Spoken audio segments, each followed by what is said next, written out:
What is up, Richmond Rillaboom fans? It is your boy Hammy G, coach of the Richmond Rillaboom, coming to you with the Week 4 Team Builder today.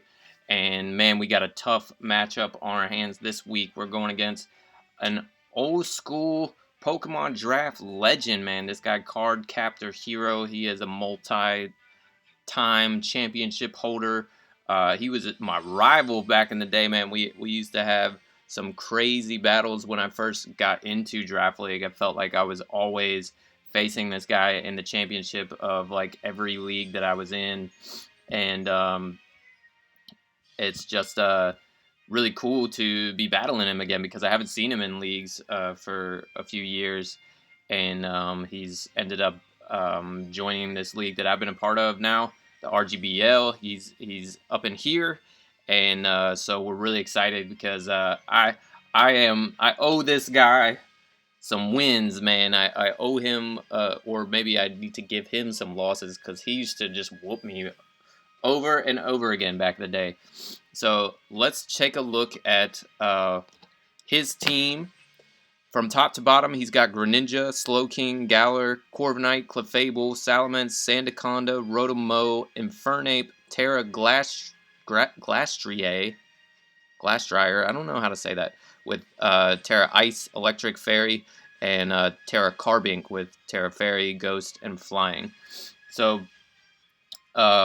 this is a very fat team. I know from watching this dude play for many, many seasons, he really likes his bulky, fat teams with that Slowking, Corviknight, Clefable, Core, and the Sandaconda. He's been using Sandaconda really well. I think it's at the top of the leaderboard right now for most kills. I think it's got like 8 or 9 kills right now.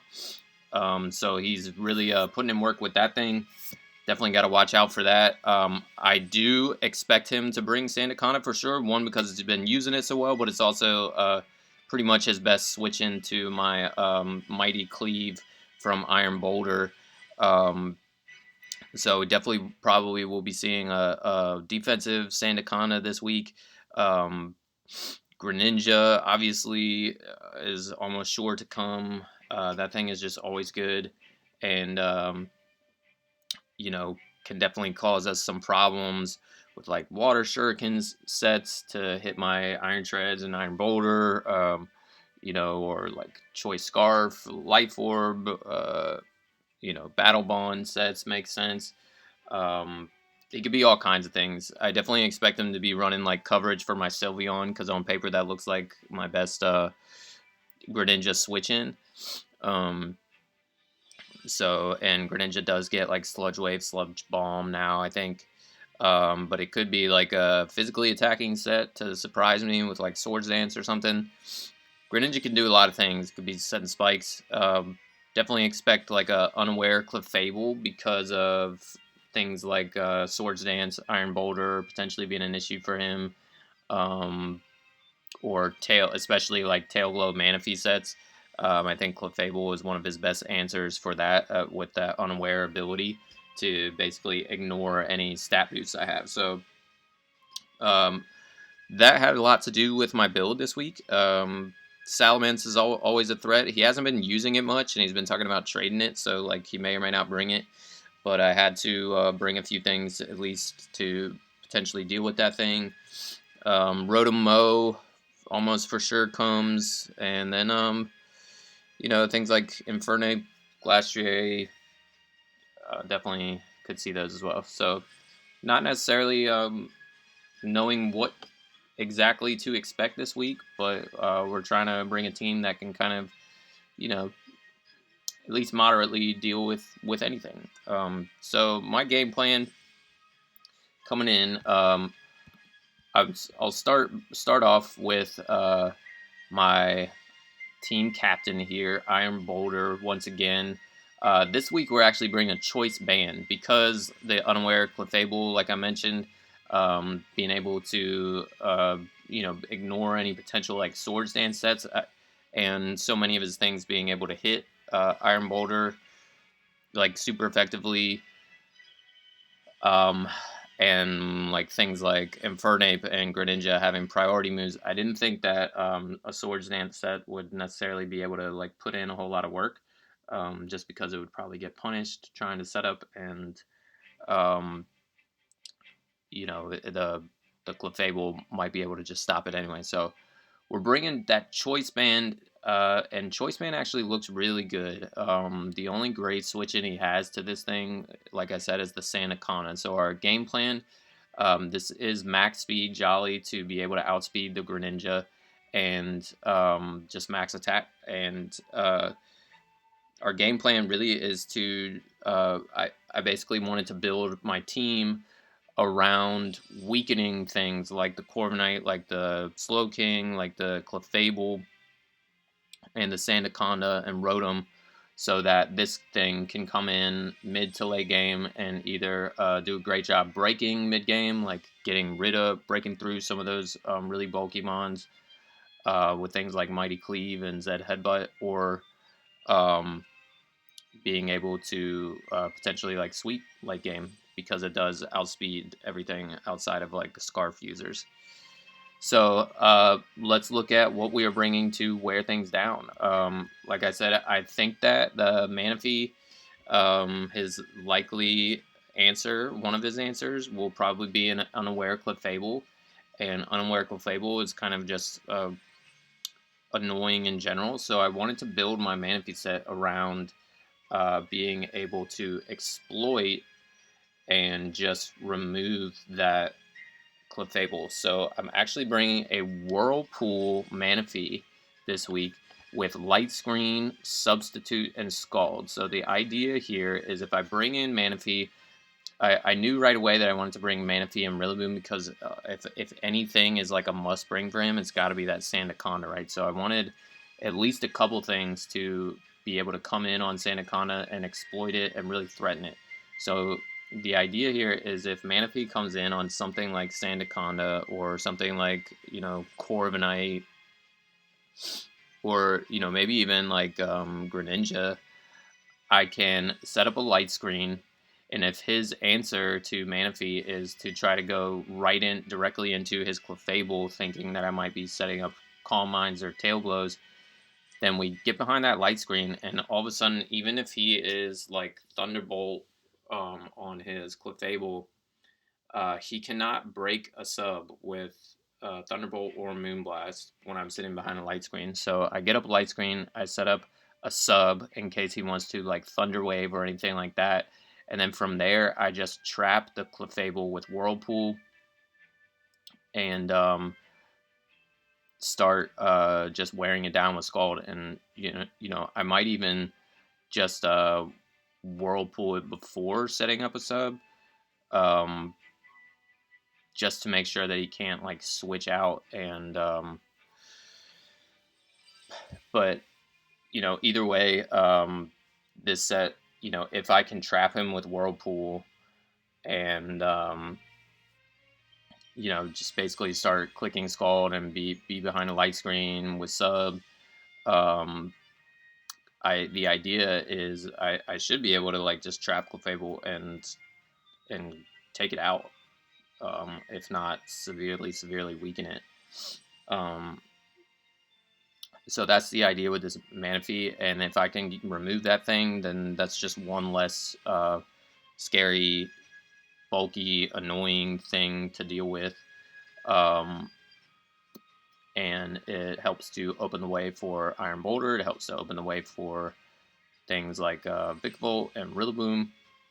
So let's look at Rillaboom next. Rillaboom is kind of a odd set this time, bringing Rocky Helmet, max attack, Adamant, enough speed to be outspeeding like slow, bulky like Rotoms, and that's really all the speed that I needed. If he's like Choice Scarf, I'm not going to be outspeeding it if it's like a fast Rotom anyway, so I just put enough bulk to outspeed like really slow, bulky Rotoms. And I'm running U-Turn, Grassy Glide, Taunt, and Knockoff. With the Rocky Helmet, so again, this thing is really built not to like win or break. The Grassy Glide is nice insurance to have for like for a Greninja that might be like Battle Bond or something and starting to get out of hand. Rillaboom is nice to have as like insurance for that thing. Grassy Glide just blows it up. Um, but knockoff is really nice for things like Slow King and removing boots or leftovers on a Corviknight, or even like a Rocky helmet on a Corviknight. But Corviknight on paper looks like just like a easy no-brainer switch into Rillaboom. So if I bring in Rillaboom on like his Sandaconda or um, on a Greninja, and he just thinks, oh, this is an easy switch into Corviknight, what I can do is I can knock off that thing's item. If I already have rocks up, that's amazing because I get rid of like boots. And with if rocks are on the field, he's likely thinking my Rillaboom is going to switch out, and he's either going to want to. If I'm thinking about his like Corviknight set, he probably has like Body Press, U-turn. He probably won't even have Brave Bird, but like Body Press, U-turn, Roost, and um, Defog.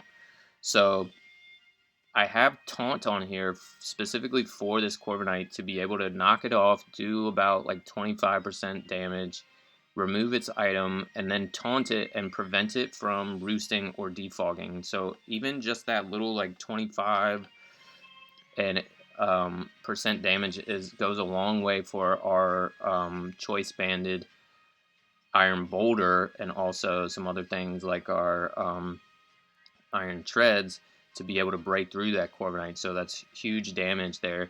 And if he cannot recover, then he's basically forced to U-turn and then take even more chip from the Rocky Helmet, and suddenly his Corviknight is at like 50% health and switched out, and is going to have a hard time even coming back in and doing anything for the rest of the game. So that's really the idea behind this Bonky Kong Rillaboom. I do need to be careful with like dragon dancing Salamence trying to take advantage of this thing. But I could, stay in and like knock off a Salamence that wants to come in. It might even be like a specially attacking Salamence. I know CadrcaptorHero likes to get very, very creative with his sets, so I'm basically like expecting the unexpected in this game. But I'm really just trying to create a team for myself that looks optimal and can basically put me in a position, like I said, to wear things down enough for my breakers, like Iron Boulder, to be able to just break through and sweep at the end. So really my plan for Salamence is to kind of try to like never let that thing set up for free, and be able to just either U-turn or knock it off or even taunt, so that it can't get up to like +2 at least. And so speaking of Salamence, I'm really bringing this Duraludon for Salamence mainly, because even though like things like Earthquake, if that Salamence sets up to like +1, and it has Earthquake, it can hit our Duraludon super effectively. But one, if grassy terrain is up, the Earthquake is going to be weakened, and also with a Violite and 115 defense and 70 HP, Duraludon just actually eats up even like a +1 attack Earthquake from Salamence. I think it only does about 70%. So yeah, I'm bringing 248 HP, like almost max HP, ton of defense, bold nature to boost that defense even more. And with a Violate, this thing is just crazy bulky. It takes hits on the physical side all day.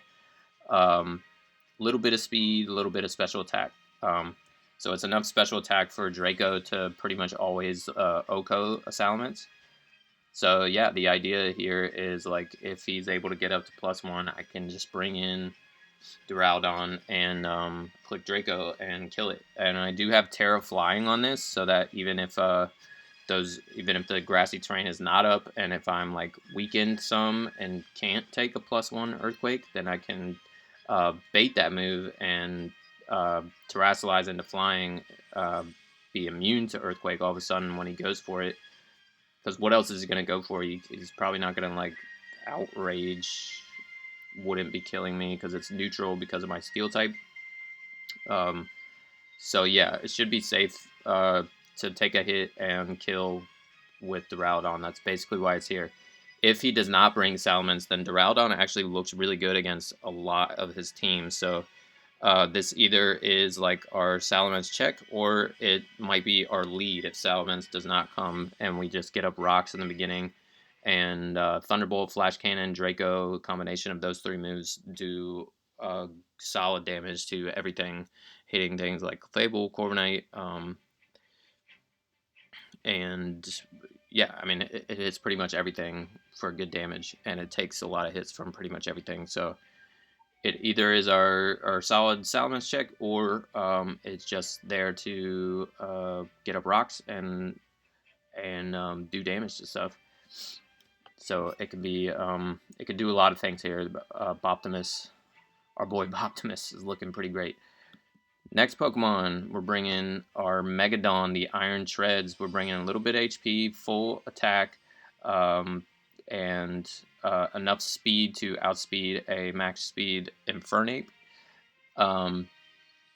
Running just 4 attacks this week with high horsepower, knockoff, Volt Switch, Heavy Slam, and the Expert Belt to just do extra damage stuff. It's another breaker. It's another thing that can immediately threaten Clefable. I don't ever want to see like Calm Mind Clefables getting out of hand. Immediately threatens things like Slowking and the Infernape. I gotta be careful about like a Choice Bandit or things like the Priority Mach Punch or Vacuum Wave. If Iron Treads is weakened, Infernape being able to hit it with that. But it also, this thing is also good against Glastrier, which is very dangerous. I face a Glastrier, like a Iron Defense Terra Electric Glastrier that did really well against me in Mox. So I am definitely no longer like underestimating that thing, and kind of feel like the Mox gave me a decent idea of like how to play around that thing. Glacier is very bulky and hits very, very hard. So Iron Treads is definitely helpful to have against that thing as well. And yeah, we can Volt Switch out on the Corviknight, which is like likely switch into this. Rotom switches into this pretty well as well, but neither the Rotom or the Corviknight necessarily want to be having their items knocked off and then Volt Switch out on. So that's the idea for this Iron Treads. Again, I think it looks pretty good. It can outspeed the Salamence. I would have liked to have like Ice Spinner on here for Salamence, and I was thinking about like a Shukaberry Ice Spinner set, but you know, it wouldn't really be Cadrcaptor's style to bring like a Dragon Dance Salamence anyway. He really likes to bring very unique, like out of the box sets. I remember him beating my Slowking one time back in the day with like a Reflect type Infestation Tentacruel, and he just like 1v1 to my Slowking with his Tentacruel, and it blew my mind. I remember seeing him win a championship with like a block growth or block curse Mega Venusaur one time. Like, dude runs crazy sets that you would never ever think of. His level of creativity is like MV level. Like, he just does wild things. So so yeah, anyway, that's the Iron Treads. And the last Pokemon is going to be our Vikavolt. We're running Assault Vest this week to be able to take some hits from Greninja, be able to take hits from like Slowking and Clefable potentially. But Vikavolt is another really great switch into Sandaconda, which I like. It's a solid switch into Rotom, and it's Terra Electric this week because I wanted to be able to still like not be able to get glared by Sandaconda, not get paralyzed. I wanted to be able to resist like electric moves from Rotom. to be able to like take volt switches and things. And Vikavolt obviously just does a ton of damage to Corviknight, especially with that Terra Electric. Getting the Terrasilize off early helps me to not take 25% from rocks, so I'll probably want to be getting that Terra off early just to increase this thing's survivability. This is another potential lead. It looks really good if he wants to lead with like Sandaconda, and I can just click Bug Buzz against that thing turn 1, or click like Energy Ball even.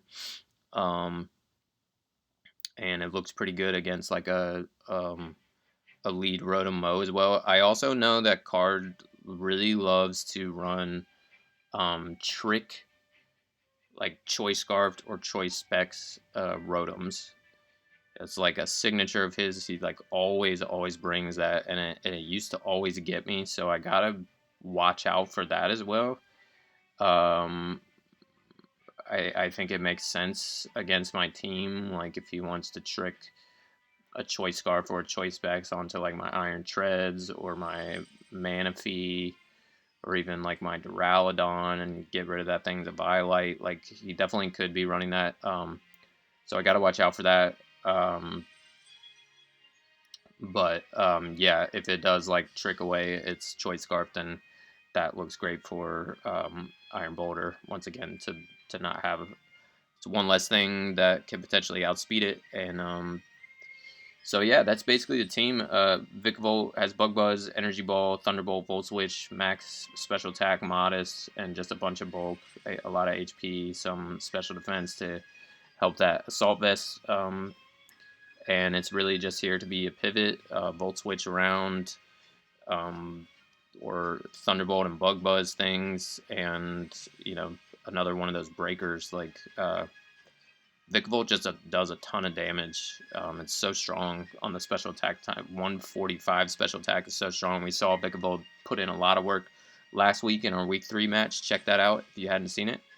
But that is the team, basically. All these things, Rillaboom, Vikavolt, Manaphy, Iron Treads, and Duraludon. A couple like safety net mons. Manaphy is another good kind of safety net for Greninja, being able to light screen and kind of soft check that thing. And the rest of the team, Duraludon, Treads, Vikavolt, Rillaboom, really just there to wear things down and let Iron Boulder tear things up mid to late game. So that's the plan. Like I said, I know I'm going to have a tough battle ahead of me for this one because CadrcaptorHero is a very good coach, and he used to always like have my number back in the day. So we'll see if we can get some revenge years later in this match and come out with another victory and remain undefeated through 4 weeks. Make sure you like and subscribe if you're liking the content, and we will see you guys on the next video. Peace.